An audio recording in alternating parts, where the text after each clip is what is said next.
Hey guys, what's up? Welcome back to my channel. Today I'm sharing with you guys a week of what's for dinners. They're pretty simple, easy meals. Right now we are in the middle of quarantine, so I'm just kind of making whatever we have on hand and whatever we find at the grocery store. And I'm hearing that from a lot of you guys too, that you're doing the same thing and that some of you are struggling to stay on plan and to eat the right way. And I totally get it. So hopefully some of these meals that are easy to make and super delicious will help you to stay on plan better and help you. A lot of them make a lot of leftovers, so that's always good for lunches and stuff the following day, because if you have something on hand, then it's easier to stay on plan. It's super important during this time, I think, to meal prep too. I'm going to be doing a meal prep video here soon, but I definitely think that's important during this time. That way, because boredom and all of that, just wanting to grab, at least you'll be grabbing keto things rather than non-keto things or whatever eating plan that you're on. But I definitely think that's important during this time. But let's go ahead and jump into these meals. All right, so here's what we're doing for dinner tonight. I'm making this creamy broccoli and ground beef casserole out of the Southern Keto Cookbook. I've shown this a million times on my channel. I always have it linked down below if you guys want to check it out. It has a ton of good recipes in it. But I have my ground beef all browned up here. I'm going to add in the broccoli and the cheese sauce, and then I'm going to throw it in the oven. And when I pull it out, I'll show you guys. Just pulled this out of the oven. It's nice and bubbly hot. Let it get crispy on the top. I did little bacon bits on top. And we're about to plate it up. All right, if you guys have been following me long enough, you know that by the time dinner comes out and is ready, my house sounds like a zoo. So it was incredibly loud on this evening. But here is the ground beef and broccoli casserole. It turned out phenomenal, and I highly, highly recommend this cookbook. Okay, guys, so here's what's for dinner tonight. I am making fish tacos. And whenever I do fish tacos, I always use this frozen salmon here.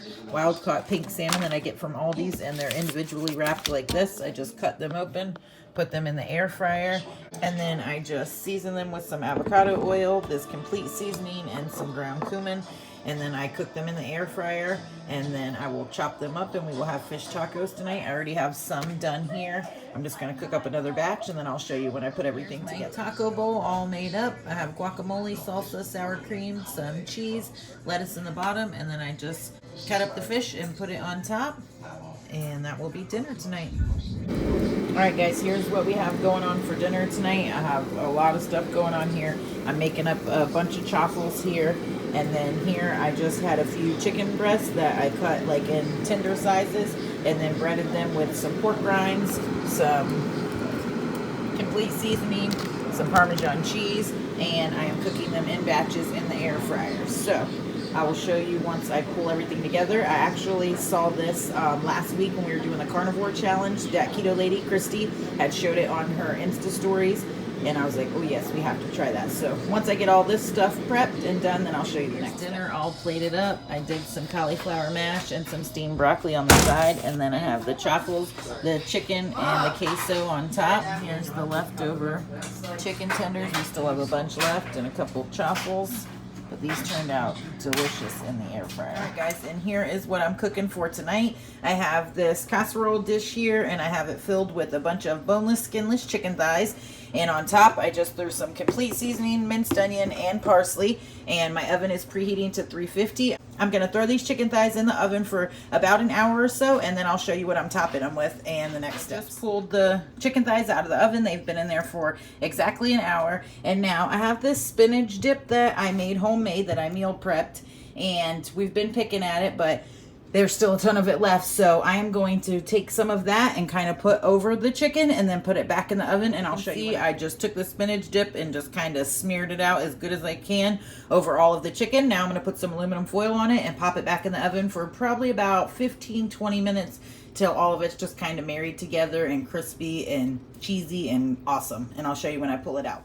All right, guys, I just pulled this out of the oven. It is nice and crispy on top of the cheese. And the chicken is super tender, and I just sauteed up some of the Power Blend. I've showed them on here 100 times. I love these. I just sauteed those up with some butter, and that's what we'll be having for dinner tonight. Here is dinner all plated up. This is smelling delicious and was super easy to throw together. And this spinach dip here I made in a meal prep video. I'll link it down below. But if you guys want like a step-by-step video for that, just let me know down in the comments below. All right, guys, so here is what I have going on for dinner tonight. I am making up some Salisbury steaks. So in my bowl here, I have some ground beef.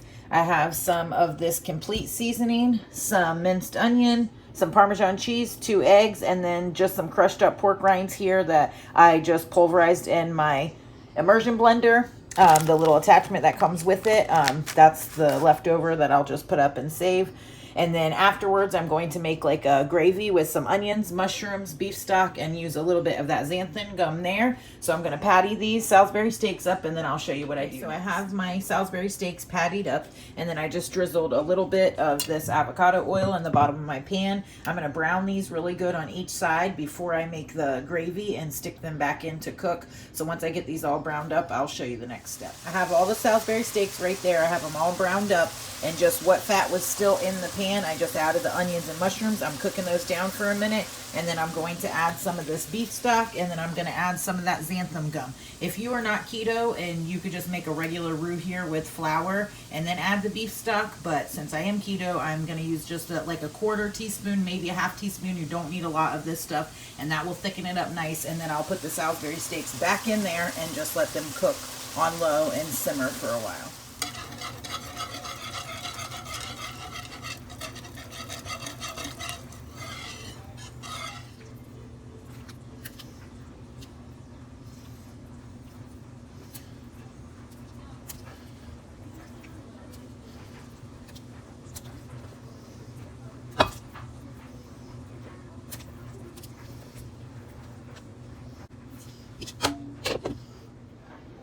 Oh, and I did also add a little bit of this Worcestershire sauce and a little bit of garlic before I added the xanthan gum and made the sauce. But I just finished adding all that in. I added about a 1/2 teaspoon, a little less, of the xanthan gum.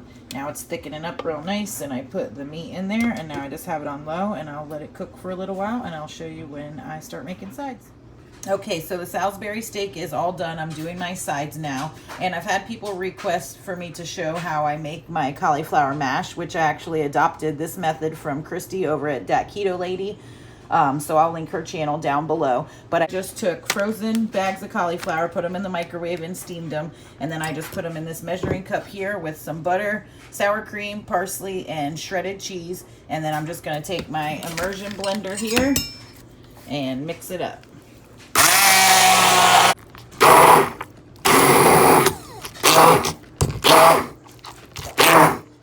And there it is, all mixed up and cheesy and buttery and awesome. And I also have some southern style mixed greens here with some butter heating up, and then everything will be ready, and I'll show you when I plate it all. Here's the Salisbury steak. It's all done, and the gravy, and then I made the seasoned southern style greens there with some cauliflower mash, and that is what we'll be having for dinner tonight. All right, guys, I just wanted to show you real quick. I've shown this on my channel a bunch of times, but I figured I'd show it again in case any of you haven't seen it. It's super easy. This is like one of my favorite meals to cook, super healthy and super quick. Just throw everything on a sheet pan, throw it in the oven. I have it preheated at 450. I'll throw both of these in together for about 25 minutes or so. We get these Mediterranean huge pieces of salmon from Aldi's, and then here I just cut up a bunch of asparagus with some grape tomatoes and did Parmesan cheese, avocado oil, and a little bit of seasoning. And then cleanup will be even easier because I lined both pans with the foil, and so cleanup will be super easy. When it's all done, I'll show you when we plate everything up. All right, guys, here's dinner all plated up. We had some cauliflower mash left over from last night, so I just threw that with the salmon and the asparagus, and it took about 25 minutes or so, and dinner is ready. All right, guys, so that does it for this week of What's for Dinners. I hope you guys got some meal ideas and some inspiration of some stuff that's super easy and quick to make, but is definitely delicious and will help you to stay on plan. And all of my family, my kids aren't doing keto, so I just adjust accordingly and add whatever I need carb-wise or whatever for them. Or sometimes I make separate stuff. It just depends, whatever helps to stay on plan for myself and my husband, and then just make whatever the kids want to. So I encourage you guys just to hang in there during this time. I know that it's super hard right now, and eating and buying groceries and everything is like a major feat right now. So just do the best that you can and try to stick with your daily habits and routines and all of that, just so that you're not totally regretting all your decisions on the other side of this, because eventually this will come to an end and you don't want to regret everything that you've done along the way, which I've already mentioned a few times. But I just have people reaching out to me, and definitely do that if I can help in any way or give you any advice or encouragement or just be an accountability partner for you. Make sure to reach reach out to me either here or over on Instagram. I'll put my Instagram handle on the screen here somewhere, and it's always linked down below. And it's just easier to chat over there, so you can DM me. And I also post my meals throughout the day and workouts and just stuff that's going on through my daily life. So definitely reach out to me over there. And also, if these videos are helpful to you, make sure to give it a thumbs up. That helps me and the video out so much, and I so much appreciate your guys' support and hitting the thumbs up button and hitting the subscribe button and commenting and all of that stuff. If you're new here, don't forget to hit the subscribe button and the notification bell. That way they'll notify you every time I upload a new video. And right now I'm uploading full days of eating, meal ideas, what's for dinners. I'm also doing some like quarantine projects and just some other fun videos that hopefully take your mind off stuff or maybe give you motivation to get some stuff done around your home while you're just sitting there right now. So I hope you guys enjoy all those videos. Comments down below what you would like to see from me. Thank you guys all so much for watching, and I will catch you on the next one.